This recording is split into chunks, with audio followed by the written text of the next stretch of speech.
All right, so it's pretty clear that calling DeMar DeRozan and the Bulls a fraud was a really stupid prediction by me. But I don't feel that bad because like every NBA expert said the same thing before the season. Literally a league executive said, quote, giving up another first to overpay DeRozan was one of the worst moves to get behind. Pretty sure that guy should be making YouTube videos with me instead of running a franchise. Obviously the Bulls and DeRozan have started great, but we need to know why. This will be the best DeRozan deep dive you see on YouTube. Even better than that front office guy's new channel. Check it out.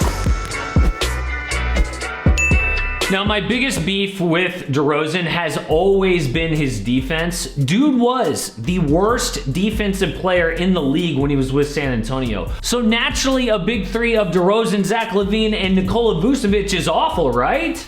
Apparently not. It turns out that after starting 8-4, Chicago has a top 10 defense. That is a recipe to win a championship with their offense. Then all the experts would really look stupid. So instead of looking for reasons why my prediction might have been right, I have literally watched every single Bulls game and dug into the stats because I really want to know, why are they so good? What did I miss? First, we're going to look at DeMar's offense, then the defense, but then the bigger question, can they keep this up? First, the offense. And I gotta say, DeMar DeRozan has the best teammates he has ever had. That is obvious, but what's crazy is DeMar hasn't actually changed his game that much. He has always been a high usage rate player with the ball in his hands, an elite passer who doesn't turn the ball over, which is super rare. Normally when the guy's got the ball and he's passing all the time, the turnovers go up, but not with DeMar.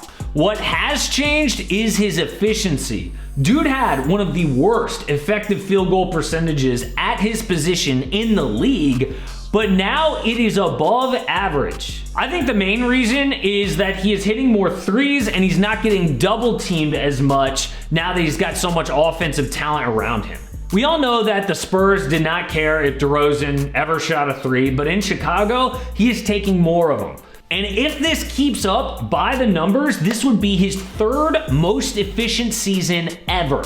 But his strength is still the mid-range. No joke, outside of Kevin Durant, DeRozan is probably the best mid-range shooter of his generation. He is in the 89th percentile of short mid-range twos. Not taking threes makes sense. I mean, the entire reason that guys shoot threes and go to the rim is because it's really efficient. Well, if you're mid-range money like DeMar DeRozan, that doesn't apply to you. What's also really cool about DeMar DeRozan shooting from the mid-range is it forces defense to come and guard that, which leaves the rim open, which leaves threes more open for his teammates to capitalize, and we have seen that a lot from Lonzo Ball this season. DeMar is also elite at drawing fouls. And I can safely say if it wasn't for DeMar, the Bulls would have a much worse record with LaVine and Vucevic getting off to slow starts. I mean, we thought the Bulls and DeRozan would have to outscore every team to win games, but instead, they are winning with defense. What? And there are two gigantic things that I missed about this team. The first was the offseason moves. I honestly didn't think that getting Alex Caruso and Lonzo Ball would be enough to make up for that big three that I talked about, but it's actually more than that. Let's start with Caruso though. He is leading the league in steals, and did you see what he did to Steph Curry at the end of the first quarter? He is second in the league in pass deflections, which means that he's getting into passing lanes, bothering guys up and down the court. Lonzo is top 25 in the league in deflections, but do you know who's even better than Lonzo? Vooch.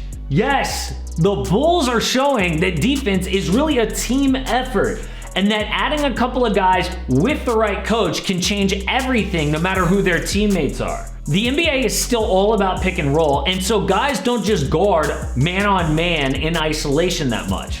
If Lonzo and Caruso are elite on defense off the ball, it makes everyone else's job easier. In fact, Billy Donovan has only played 5 possessions all year without one of Lonzo or Caruso on the court. That means he's got at least one of those guys on the floor at all times. So the other thing that I missed is coaching. This stat made me go, Things that make you go, Billy has never coached a team that is below average in defense. His first year in OKC, 11th. Year 2, 10th in the league. Then they were ranked 9th, 4th, 7th. Last year he had the Bulls 12th. And so far this year, they are top 10. And I'm especially impressed with what he did last season with Chicago and that personnel. Obviously, having Patrick Williams helped, but again, this year they don't have him, and it's fine. Billy Donovan basically puts his players in positions to succeed. I mean, if you watch DeMar, he is always guarding either the worst or second worst offensive player on the other team. He's not asking DeMar to do a whole lot, which kind of hides him on defense, which improves his numbers. One other quick note, though, about personnel. We talked about Caruso and Lonzo, but I've been really impressed with Javonte Green, who can really focus on his defense because the offense is pretty much taken care of. Also, Derrick Jones Jr. and Alize Johnson's length has been super useful. Tony Bradley has been good with Vooch. The reason they've been so good on defense is DeRozan, LaVine, and Vooch are decent on-ball defenders, but their teammates cover up for any mistakes. But the biggest question, is this legit? Because we know they haven't had the hardest schedule in the NBA. They've got wins over crappy teams like the Pistons or the Pelicans or the Raptors when they were still figuring things out, but they don't have the easiest schedule either because they have wins over the Nets and the Celtics and the Jazz. So is this thing for real?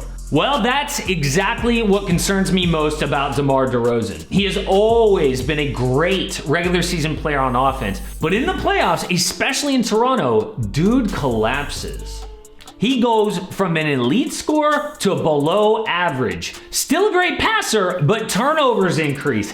His effective field goal percentage was just awful. In his last Raptors playoffs, he was in the 21st percentile for his position. It's no wonder that Dwayne Casey benched him in the 2018 playoffs. He was hurting his own team. And before you say that, oh, everyone's stats get worse in the playoffs, yeah, by a little bit, some guys actually get better. For DeMar DeRozan to go from as good as he is in the regular season to that bad in the playoffs getting benched says a lot about how legit of a star he is. But actually, before the DeRozan fans get upset, none of that matters if he doesn't do that here in Chicago. Because it's true, like, we don't know what the playoffs are gonna look like until we get there. And I understand why Bulls fans will be optimistic. He has never played with this much talent on offense, which makes you think that DeMar will see fewer double teams, he'll be able to do his thing, stay efficient, turn the ball over less. The defense should be solid too, so they won't be chasing points and forcing things. But if it is a disaster, then my prediction about the Bulls was right. They gave up an extra first to overpay DeRozan, and they got rid of Thaddeus Young.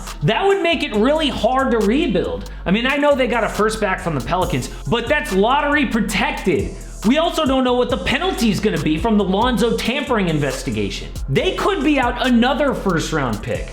The Bulls' only hope then would be to trade young pieces like Kobe White to improve, which honestly wouldn't be the worst thing in the world. I mean, it is nice to make the playoffs, but I think that shine will wear away quickly in Chicago. The real test of this experiment, although they've been great, is how it works in the playoffs. And speaking of trades, guys, check out Cat Trades. Oh yeah, by the way, I forgot to tell you, I'm kind of in my new house. We're not totally moved in yet. That's why there's an empty shelf behind me. Believe me, this is the best of like a lot of really bad backgrounds I could have gone with. Tell me if you like this video. This is sort of more of a deep dive, and I spent a lot more time doing this than I would another video. Obviously, views are what is going to be the final determining factor, and I'll get better at these kinds of deep dives. But if you want to see the last just kind of old school AM Hoops like trade video that we did, check out the Karl Anthony Towns trades. Honestly, the buzz is getting louder about him being upset, and it makes sense because they're doing a whole lot of losing.